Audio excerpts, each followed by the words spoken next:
Hey, Froggy Poker here. I'm back.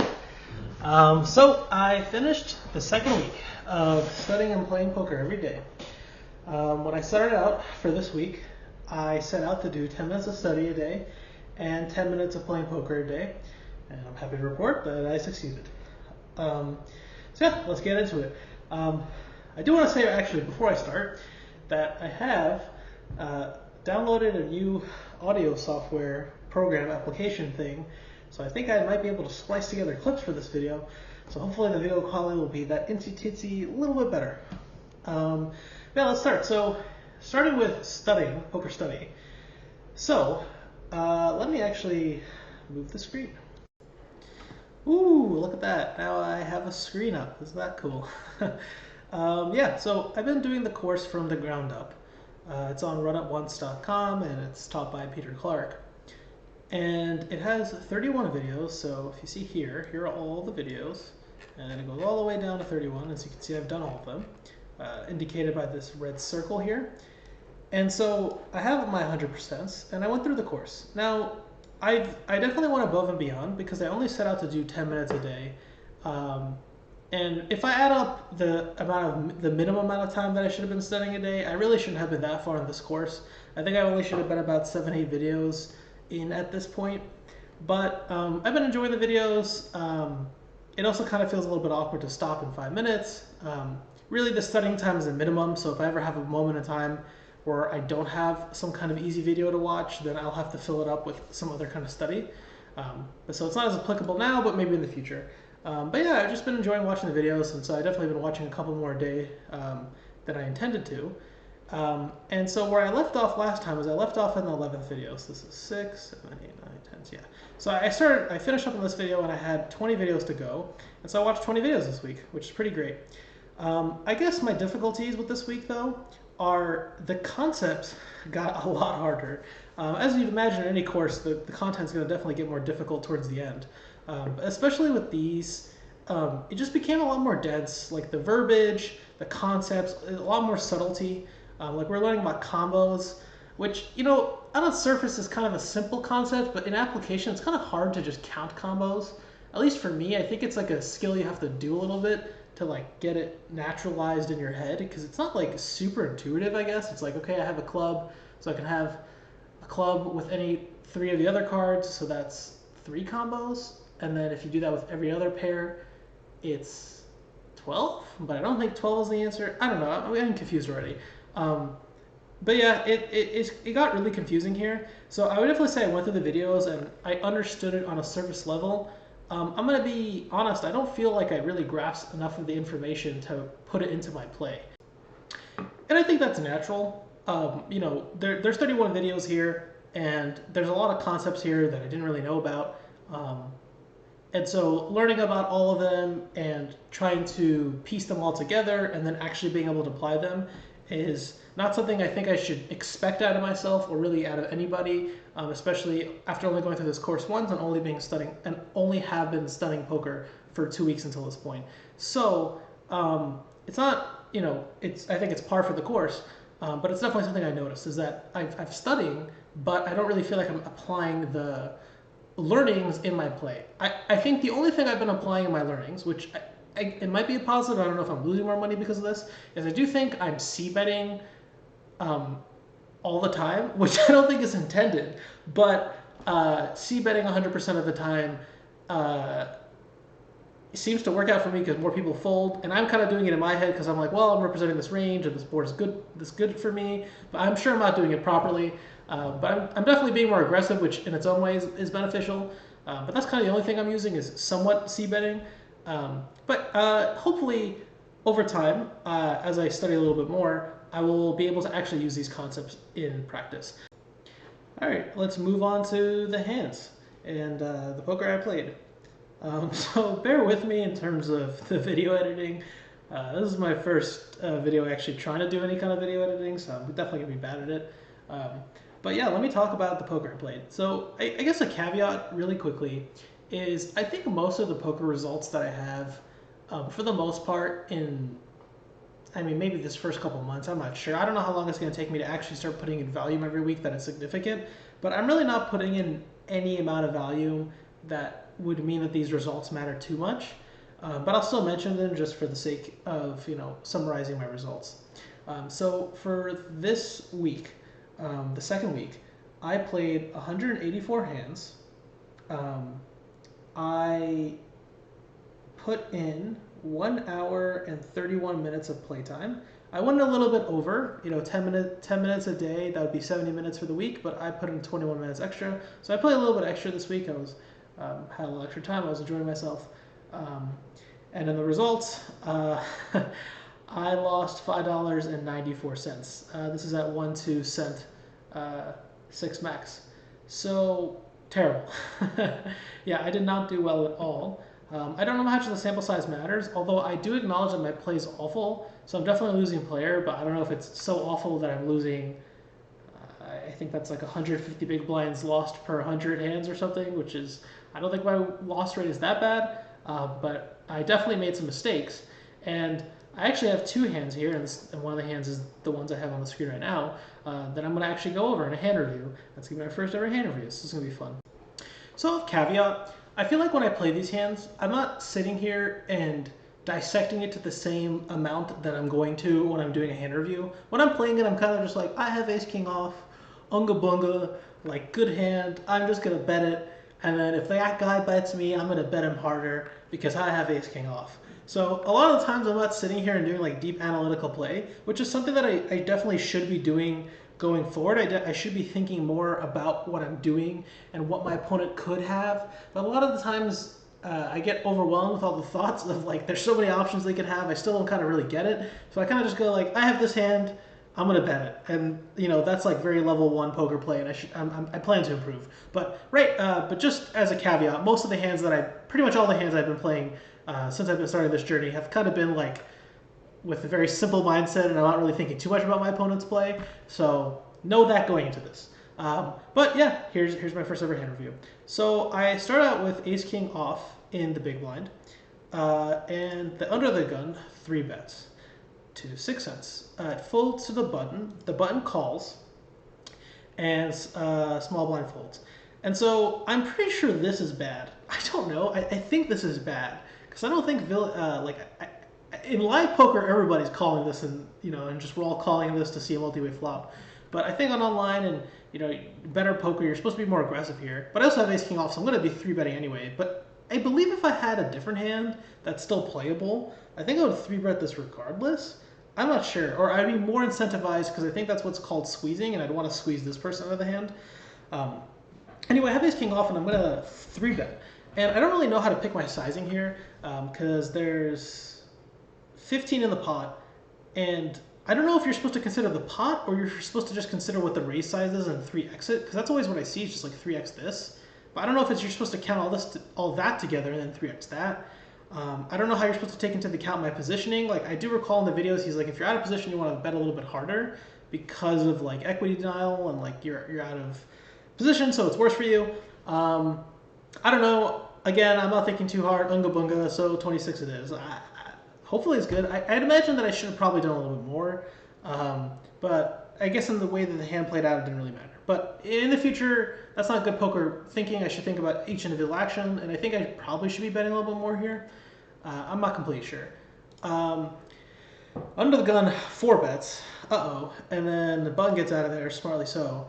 Now, when I said that I am not thinking that hard, I have ace king off. So, I mean, it speaks for itself. Like, I'm going to throw it all in there. This is I feel like this is how simple poker players play. I'm a simple guy, so that's what I did. I think this is my big mistake. I mean, there's no other action I can take in the rest of the hand, but I have another hand here, and I kind of do the same mistake, which is I'm in the big blind, and the under the gun is raising. Like, he's 4-betting here, I think. Yeah, he's 4-betting, and it's like, at that point, what is he having in his hands? I should have been thinking like this. I wasn't. It's like, I mean, he can have aces, kings, queens. Pretty much it, right? I mean, jacks, 10s, I don't think play this way.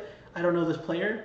And I'm blocking aces and kings. So imagine he has queens. But even against queens, I think it's a flip, and against aces and kings, I'm dominated. And those are the three hands. So against that range, I am definitely losing. So it's either a flip or just domination. So I think I should have called this. I don't think I'm supposed to fold here. I don't know. I think I'm just calling this. It feels bad to fold ace king off here. So I think I would just call here and see a flop, and dependent on the flop, I can maneuver. And I think that could have actually helped me and saved me money on this hand. But as the hand was played, I went all in. He calls.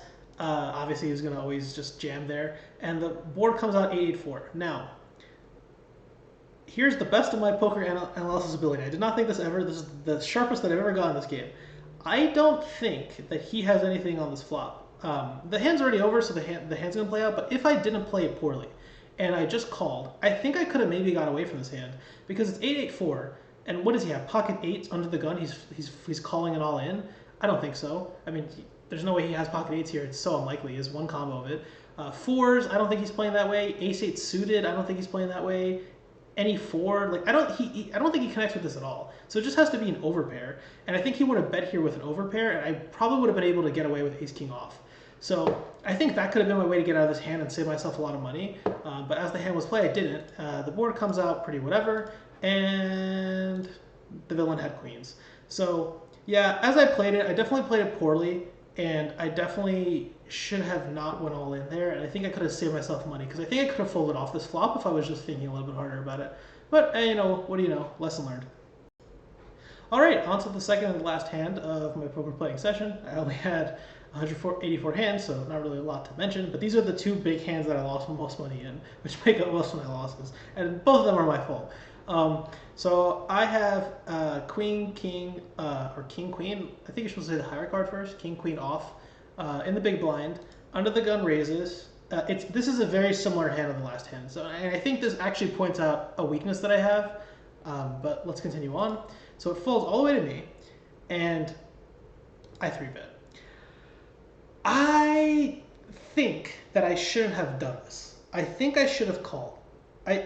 I think I'm not good at ranking hand strength, especially when it comes to like any two premium cards, like King 10 off versus like King Jack off. Like I don't really understand if those hands are like so different. All like two premium card hands are all just pretty good to me, and so that's why I felt comfortable 3-betting here.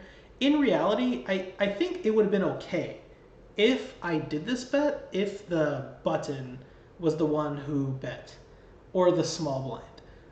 Then I think a 3-bet would have been appropriate, because I would have been playing against a weaker range, and I think my 3-bet would have gotten through a lot more, or I would have been called a lot more. But because it's under the gun's going to be playing tighter, me 3-betting into that range is going to be met with a lot of difficulty, and I'm blocking kings and queens, which I don't think of in playing the game. But as I'm thinking about analytically here on this review, I'm realizing now I block kings, I block queens, I block any king, any queen, and so I'm assuming he's more weighted towards aces, if that's the way to think about it.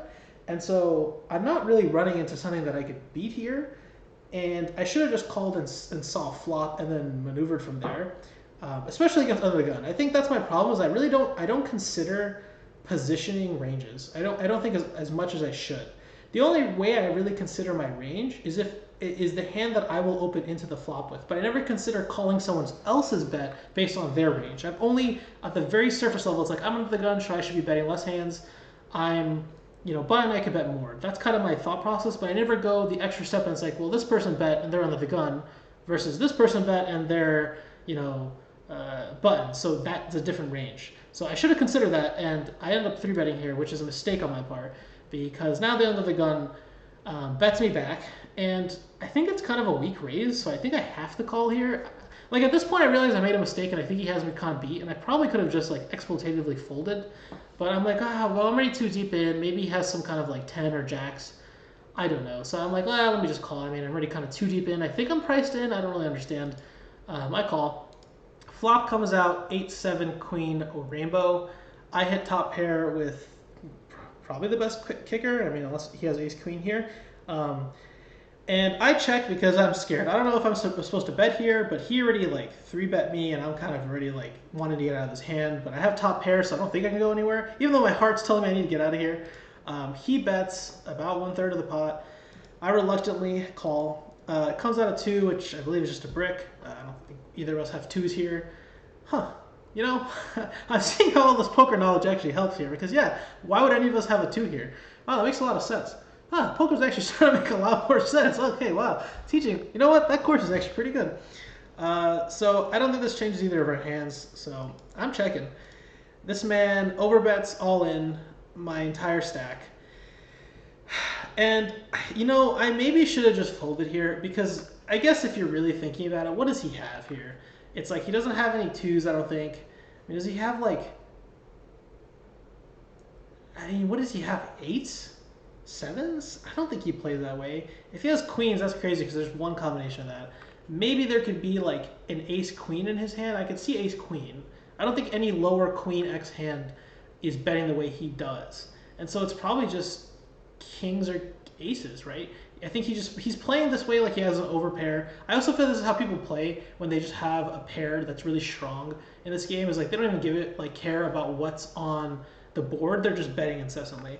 And so I reluctantly called, even though knowing I was probably beat. Call. 8 backdoor flush gets there. I don't think he was betting with that, so I think it's kind of relevant. And the board pairs, and he had aces. Yep. I mean, the way he played this made it so clear he had aces. And again, like if I'm looking at this hand review, I realize how much I overplayed this. Like this was 100% my fault. I could have gone away and lost a lot less. I really burned my own bridge here. And even if, I think if you go all the way back here, like it's crazy how much one little mistake in this game really compounds. Because if I just call here, then we go into the flop and it's just we're both in for 5 and so the pot's 11 here. So now the pot being 11, I mean, he can't be betting 23 into me. He can bet maybe like 4 or 5 and maybe he can do pot and I would stick around because I have queen. But he can't really bet that much. And then at this point, when he starts really betting hard, I'm going to start probably consider folding. I'd probably have to call one more card. And then by the river, when he starts like really overbetting, I would just fold. And so I would have saved myself a lot more if I just called here. So I definitely see the faults of my ways and you know how these concepts help me. So yeah, those are my mistakes. Yeah, so there's my studying and poker playing sessions for this week.